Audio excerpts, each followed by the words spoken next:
Hello प्यारे बच्चों, मैं सुधा स्वागत करती हूँ आप सबका आपके अपने चैनल तैयारी ऑनलाइन में। आज के इस वीडियो में हम सॉल्व करने वाले हैं वर्कशीट नंबर 34। बच्चों, ये वर्कशीट क्लास 9 का है। विषय हमारा है हिंदी व्याकरण। ये वर्कशीट है 27 सितंबर 2021 का। बच्चों, आज के वर्कशीट में हमें हिंदी व्याकरण में दिया गया है प्रत्यय। इससे पहले के वर्कशीट में बच्चों हमने उपसर्ग पढ़ा था, ठीक है। उपसर्ग किसे कहते हैं? तो वे शब्द जो किसी मूल शब्द के आगे लग करके एक नया ही अर्थ प्रदान करते हैं, उसे कहते हैं उपसर्ग। और उपसर्ग आप लोग अच्छे से समझ गए होंगे। कुछ उदाहरणों के द्वारा भी हम समझ लेते हैं। जैसे मैंने यहाँ लिखा मान, ठीक है, और इसके आगे मैं उपसर्ग लगाऊंगी अभी, तो ये क्या हो गया बच्चों? अभिमान। अभिमान कहने का अर्थ क्या होता है? घमंड। और एक और शब्द ले लेते हैं हमने ले लिया कार। कार क्या है? वस्तु है। अगर इसके आगे मैं उपसर्ग लगाती हूँ तो ये क्या हो गया? उपकार, यानी किसी पर उपकार करना, एहसान करना, ठीक है। तो उपसर्ग आप अच्छे से समझ ही गए होंगे पिछले वर्कशीट में। चलिए आज के वर्कशीट में हम पढ़ते हैं प्रत्यय। प्रत्यय जो है वह किसी मूल शब्द के पीछे लग करके उसका एक अलग अर्थ बतलाता है। अब यहाँ देखिए, पहले में कहा जा रहा है पढ़ते लिखते समय और कभी किसी से बात करते समय। बच्चों, आपने ध्यान दिया होगा कि कुछ ऐसे शब्द होते हैं जिनके पीछे नए नए शब्द जुड़कर उन्हें नया आकार दे देते हैं। जैसे मीठा के पीछे ई लगा दिया तो क्या हो जाता है बच्चों? मिठाई। और आस प्रत्यय लगा देने से वह मिठास बन जाता है। इस तरह कई शब्दों के पीछे ई तथा आस जैसे अन्य कई शब्द या वर्ण जुड़कर एक नए प्रकार का शब्द बनाते हैं। ऐसे जुड़ने वाले पीछे के शब्दों को प्रत्यय कहा जाता है। तो समझ गए बच्चों, किसी भी मूल शब्द के पीछे अन्य शब्द को जोड़ करके हम क्या बना सकते हैं? प्रत्यय। और किसी भी मूल शब्द के आगे कोई अन्य शब्द जोड़ करके क्या बना सकते हैं? उपसर्ग। दूसरा देखिए, प्रत्यय दो शब्दों से बनता है, प्रति जोड़ अ। प्रति शब्द का अर्थ होता है बच्चों साथ, और अ शब्द का अर्थ होता है चलने वाला। अतएव प्रत्यय का अर्थ है शब्दों के साथ पर बाद में चलने वाला। क्योंकि वह पीछे लगता है इसीलिए हम बाद में भी कह सकते हैं, तो उसे हम कहते हैं प्रत्यय। प्रत्यय अविकारी शब्दांश है जो शब्दों के बाद जोड़े जाते हैं। प्रत्यय का अपना अर्थ नहीं होता और न ही इसका कोई अलग से प्रयोग होता है। और उसमें हमें कहा भी गया था कि उपसर्ग जो है वह मूंछ की तरह होता है, ठीक है बच्चों। वह सदैव आगे लगता है और उसके अर्थ को बदल देता है। और प्रत्यय जो होता है वह पूंछ की तरह होता है।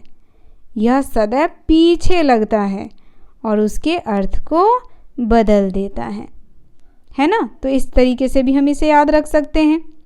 जैसे अक एवं ता प्रत्यय लगाने पर पाठ जोड़ अक क्या हो गया? पाठक। मनुष्य जोड़ता क्या हो गया? मनुष्यता। इस तरीके से हमने प्रत्यय लगाया है। मनुष्य के पीछे प्रत्यय लगा है ता और पाठ के पीछे प्रत्यय लगा है अक, तो ये हो गया पाठक। प्रत्यय लगने पर शब्द में संधि नहीं होती, बल्कि अंतिम वर्ण में मिलने वाले प्रत्यय में स्वर की मात्रा लग जाएगी, लेकिन व्यंजय होने पर वह पहले की तरह बना रहता है। अब प्रत्यय का भेद भी देख लेते हैं। तो प्रत्यय जो है वह दो प्रकार के होते हैं। पहला है कृत प्रत्यय जिसे कृदंत कहते हैं। दूसरा है तद्धति प्रत्यय। सबसे पहले हम कृत प्रत्यय के बारे में जानेंगे। तो देखिए बच्चों, कृत प्रत्यय वे प्रत्यय हैं जो क्रिया के मूल रूप यानी धातु में जोड़े जाते हैं। अब यहाँ देखिए, क्रिया लिख क्या है? क्रिया है लिखना, पढ़ना, खेलना, खाना, ये सभी क्रिया है। तो यहाँ क्रिया हो गया लिख, इसमें प्रत्यय लगा दिया अक, तो क्या हो गया? ये लेखक, ठीक है। क्या बन गया? यह एक संज्ञा बन गया। यहाँ अकृत प्रत्यय है क्योंकि यह क्रिया में लगता है तथा लेखक कृदंत शब्द है। इसके दो भेद हैं, पहला विकारी कृत प्रत्यय और दूसरा अविकारी कृत प्रत्यय। किसके हैं ये दोनों भेद? तो कृत प्रत्यय के हैं। ये आपको याद रखना है कि कृत प्रत्यय के दो भेद हैं, विकारी कृत प्रत्यय और अविकारी कृत प्रत्यय। ये प्रत्यय क्रिया या धातु को नया अर्थ देते हैं। कृत प्रत्यय के जोड़ने से संज्ञा और विशेषण बनते हैं। हिंदी में क्रिया के नाम के अंत का ना हटा देने पर जो भाग बच जाता है वही धातु होता है। तो बच्चों, ना हटा देने पर कौन सा भाग बच जाता है? धातु भाग। कुछ उदाहरण देख लेते हैं। जैसे हम लिख रहे हैं यहाँ पे लिख, ठीक है, और इसमें हमने लगा दिया ना, तो ये क्या हो गया? लिखना।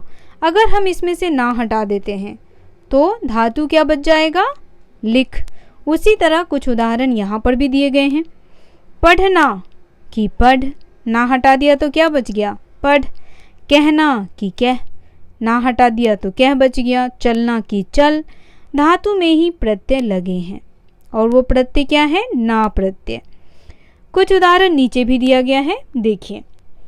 अक, जैसे लेख, लेख में अक लगाएंगे तो क्या हो जाएगा? लेखक। पाठ में अक लगाएंगे पाठक। क्री में अगर हम अक प्रत्यय लगाएंगे बच्चों तो ये हो जाएगा कारक, यहाँ देखिए। और गे में अक प्रत्यय लगाएंगे तो हो जाएगा गायक, ठीक है। उसी तरीके से आप सभी में अक प्रत्यय, उसी तरीके से बच्चों आगे भी कुछ प्रत्यय दिए हैं, जैसे अन प्रत्यय, अना प्रत्यय, अनिय प्रत्यय, आ प्रत्यय। अब इसको आपको मूल शब्दों में लगाना है और उससे एक अलग यानी नया शब्द बनाना है। जैसे पाल में अन लगाएंगे तो क्या हो जाएगा? पालन। घट में अना प्रत्यय लगाएंगे तो घटना। मान में अनिय प्रत्यय लगाएंगे तो माननीय। और सुख में आ प्रत्यय लगाएंगे तो हो जाएगा सूखा। किस प्रकार से अर्थ बदलता नजर आ रहा है बच्चों? अब आगे कुछ और उदाहरण दिया गया है, देखिए। ये तद्धति प्रत्यय का उदाहरण है, ठीक है। वे प्रत्यय जो धातु को छोड़कर अन्य शब्दों, संज्ञा, सर्वनाम व विशेषण में जुड़ते हैं, तद्धति प्रत्यय से बने शब्द तद्धितांत शब्द कहलाते हैं। जैसे सेठ जोड़ आनी, सेठानी। यहाँ आनी तद्धति प्रत्यय है तथा सेठानी तद्धितांत शब्द है, ठीक है। बच्चों, जब हम कोई भी काम समय पर नहीं करते हैं तो हमें क्या होता है? पछताना पड़ता है ना।